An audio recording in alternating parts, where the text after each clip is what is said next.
Should you start your own business or continue a career and change job roles maybe? What do you do when you arrive at a crossroad and you're having these questions and you're not sure what career path to decide upon?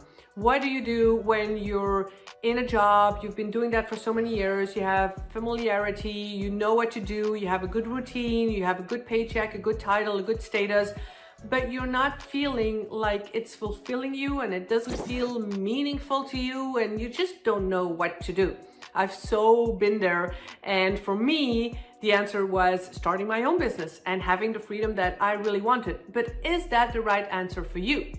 In this video, I really want to take you through clear questions that will help you figure out what decision to make. And if you're new to my channel, welcome.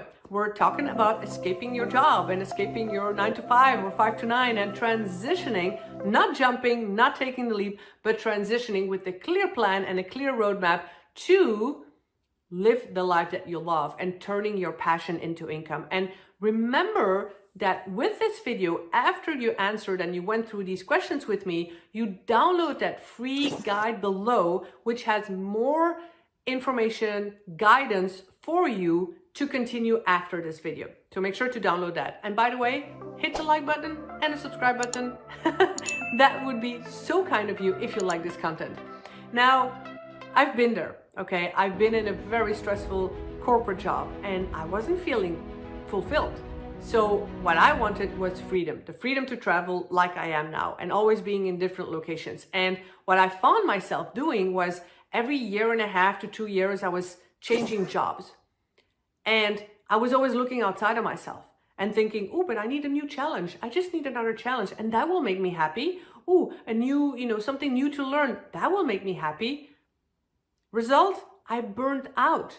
I completely burnt out, which was the best thing that ever happened to me. And what you can do if you're feeling burnt out is watch my video on the burnout and what you can do about that and the steps after that, because I've been there. And it made me stop and look at myself, because the answer to your decision is within yourself. And these questions are totally gonna guide you. I hope. That's why I made them. It definitely helped me and my client. List all the things that make you unhappy, that make you unfulfilled in your current career. Yes, I want you to write it down. No, I never liked writing things down, but it's so helpful when you make a list. And it's not just making lists here, we're getting somewhere. So start with, what don't you like? A lot of times you think about, okay, I need to write down what I do like, but the easier way is to start with making a list of what you don't like.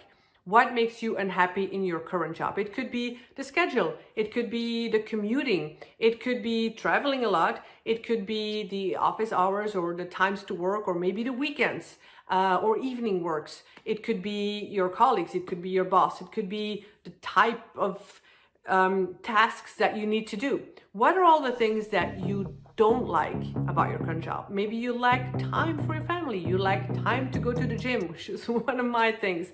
What are all the things that you don't like about your current job? Second thing is, what do you want to be different? Now make a list of about 15 to 20 items for your first question as well, for the second one as well. Really, because the first 5 to 10 will be obvious things that you write down, things that you come to mind really easily, but it's when you go deeper and deeper and deeper, that's when the beauty comes, right? And that's really where you want to go. So make sure you write down 15 to 20 things on your list of the things that you do want. Usually it's the opposite of what you don't want, okay? So if you have like, ooh, I hate my schedule right now. Well, I want a flexible schedule. Ooh, I hate not having time enough to go to the gym. Well, I definitely want time then and then and then and then. So make sure you write the whole list. Usually it's the opposite of number 1, but write it down. What job or career would you really, really want? Now here is a warning. Don't think or browse similar jobs, because that would be the obvious thing to do, and that would be the first thing that most people do. They just go online and they just start browsing, like, okay, now I'm in legal services, so I might as well look for something else in the legal service, or in the commercial area, or in the sales area, or business development or projects. That would be the easy thing to do, but that's not what you really, really want.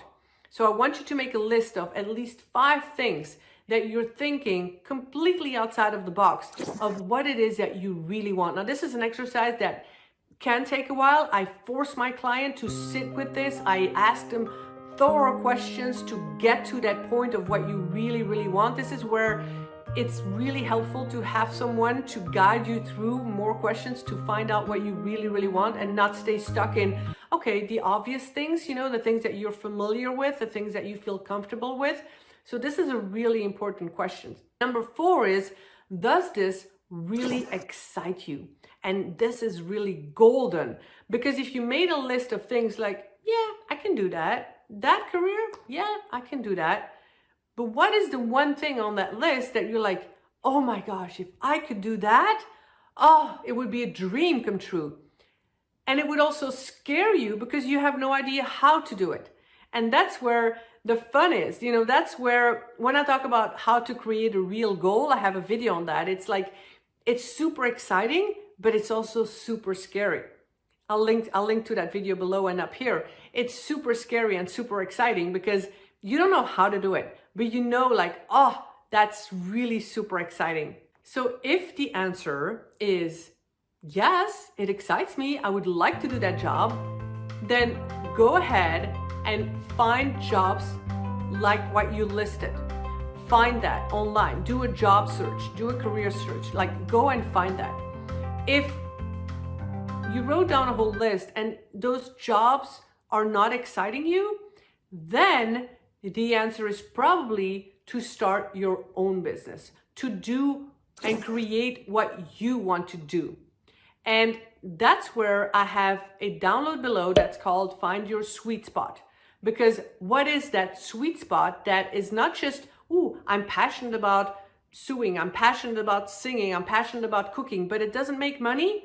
So it's finding that sweet spot between your talents, your mission, and your passion that you will be able to monetize. So make sure you download that below. Starting your own business and being a solopreneur or an entrepreneur is very scary in the beginning. It's very scary, but it also brings so much freedom that is exciting. For me, it was exciting. It brings freedom, it brings me joy, it brings me energy. And you really have to think, okay, is it just the fear of not knowing what's going to happen, but it really excites you? Then that is definitely your path.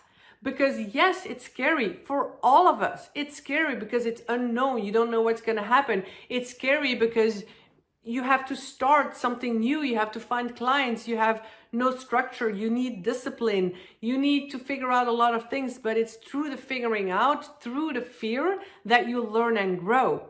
And that's the beauty. Not one entrepreneur has had all the answers since day one. It's impossible. So we all have the fear. We all have that unknown. We all have the fear of what if I fail? But it's also, what if you succeed, right? So being an entrepreneur is exciting. And if that excites you, that's your path. And it's scary, but it's a good thing. It's a good fear. It's an exciting fear. So go towards that. Now, remember, really important, taking the leap and deciding if this is your decision, I want to start on my own, and it's really scary. Deciding to take the leap does not mean that you resign tomorrow. It does not mean that you quit your job tomorrow. It doesn't mean that. It means you make a plan, you get clarity. That's what I help my clients with. I'm happy to talk to you. Have the clarity and then transition towards that. That will decrease the fear enormously. That big fear of, oh my gosh, I'm jumping, I need to resign, and what if, and what if, and what if, what if. No fear, because you have a clear plan, a clear step-by-step roadmap. That's what you want to do. So I hope this video was helpful. Make sure you download that free gift below that will help you dive into this further. Make sure you comment below because I want to know what your takeaway is. And also hit the like button and the subscribe if you haven't done so already. I'll see you in my next video to help you further on your dream career path.